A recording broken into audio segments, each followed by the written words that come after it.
Halo Sobat Era Digital, sebelum memulai video kali ini bagi kalian yang belum subscribe silahkan klik tombol subscribe, dan jangan lupa juga untuk memberikan like pada video ini.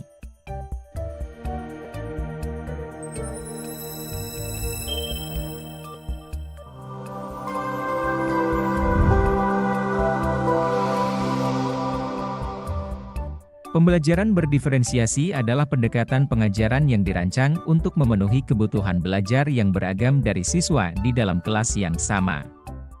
Tujuannya adalah untuk memungkinkan setiap siswa belajar sesuai dengan tingkat kemampuan, minat, gaya belajar, dan kebutuhan mereka sendiri. Berikut adalah tata cara pelaksanaan pembelajaran berdiferensiasi secara lengkap. 1. Menilai siswa. Mengumpulkan data tentang setiap siswa, termasuk hasil tes, pengamatan kelas, dan informasi lain yang relevan. Menganalisis data tersebut untuk memahami tingkat kemampuan, minat, kebutuhan, dan gaya belajar individu setiap siswa. 2. Mengidentifikasi tujuan pembelajaran. Tetapkan tujuan pembelajaran yang jelas untuk setiap topik atau unit pembelajaran. Sesuaikan tujuan pembelajaran dengan standar akademik yang berlaku. 3. Menyusun materi pembelajaran. Rancang bahan ajar yang beragam, termasuk buku teks, sumber daya digital, materi tambahan, dan aktivitas pembelajaran. Sesuaikan materi dengan tingkat kesulitan yang berbeda untuk mengakomodasi berbagai tingkat kemampuan siswa. 4. Menentukan kelompok atau aktivitas. Bagi siswa ke dalam kelompok berdasarkan tingkat kemampuan, minat, atau gaya belajar mereka. Atau, berikan pilihan aktivitas atau proyek yang memungkinkan siswa untuk memilih sesuai minat mereka. 5. Instruksi yang berbeda. Saat memberikan instruksi, pertimbangkan cara berkomunikasi yang berbeda untuk mengakomodasi berbagai gaya belajar. Seperti visual, auditori, atau kinestetik. Sediakan petunjuk yang jelas dan dukungan sesuai dengan tingkat kemampuan siswa. 6. Monitoring dan dukungan. Selama pembelajaran, perhatikan kemajuan siswa dan ketersediaan mereka untuk mengatasi kesulitan.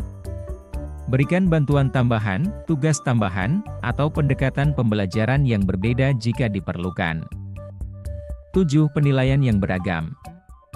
Gunakan berbagai bentuk penilaian, seperti ujian, proyek, presentasi, dan penugasan, untuk mengukur pemahaman siswa. Sesuaikan penilaian dengan tingkat kemampuan siswa. 8. Refleksi dan perbaikan. Setelah pembelajaran, refleksikan apa yang berhasil dan apa yang perlu diperbaiki. Buat perubahan pada rencana pembelajaran berdasarkan pengalaman dan hasil evaluasi. 9. Kolaborasi guru. Kolaborasi antar guru di sekolah dapat membantu dalam pembagian tugas dan strategi pembelajaran yang lebih efektif. Berbagi pengalaman dan sumber daya dengan rekan-rekan dapat memperkaya pendekatan berdiferensiasi. Penting untuk diingat bahwa pembelajaran berdiferensiasi memerlukan perencanaan yang matang, komitmen untuk melayani kebutuhan setiap siswa, dan fleksibilitas dalam pelaksanaan. Dengan menerapkan tata cara ini, guru dapat menciptakan lingkungan belajar yang inklusif dan memberdayakan setiap siswa untuk mencapai potensi mereka secara maksimal. Sebelum melanjutkan pembahasan materi, Anda bisa mengikuti Instagram kita di belajarera.digital untuk mendapatkan informasi-informasi terbaru.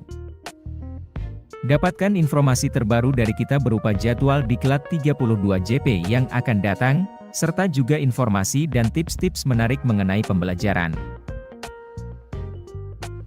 Jadi tunggu apa lagi? Segera ikuti Instagram kita di belajarera.digital.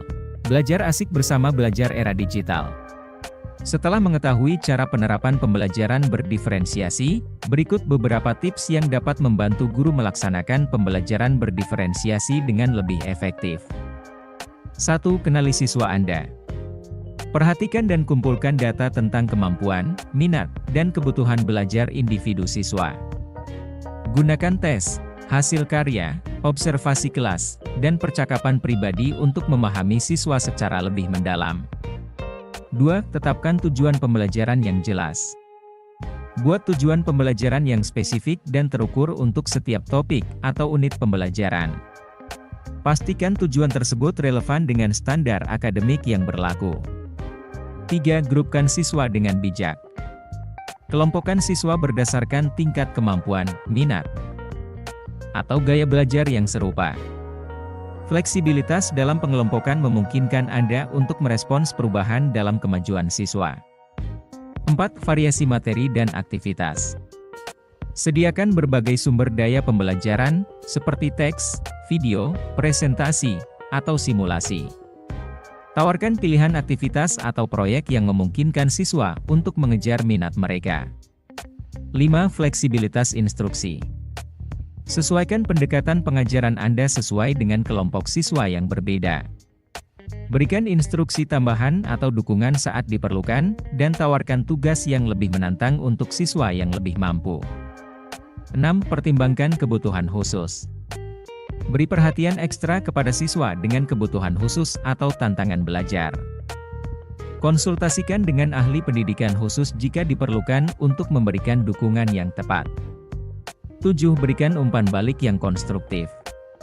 Beri umpan balik berdasarkan pencapaian individual siswa, bukan perbandingan dengan siswa lain.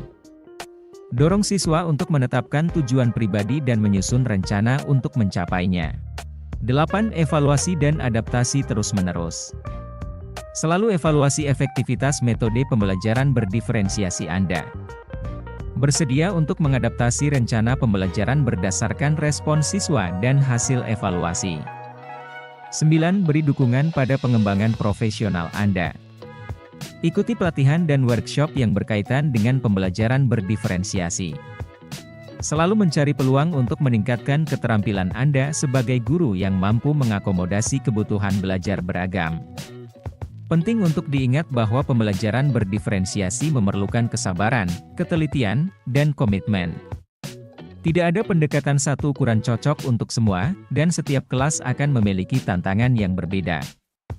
Dengan menerapkan tips ini, Anda dapat menciptakan lingkungan belajar yang lebih inklusif dan mendukung pertumbuhan setiap siswa.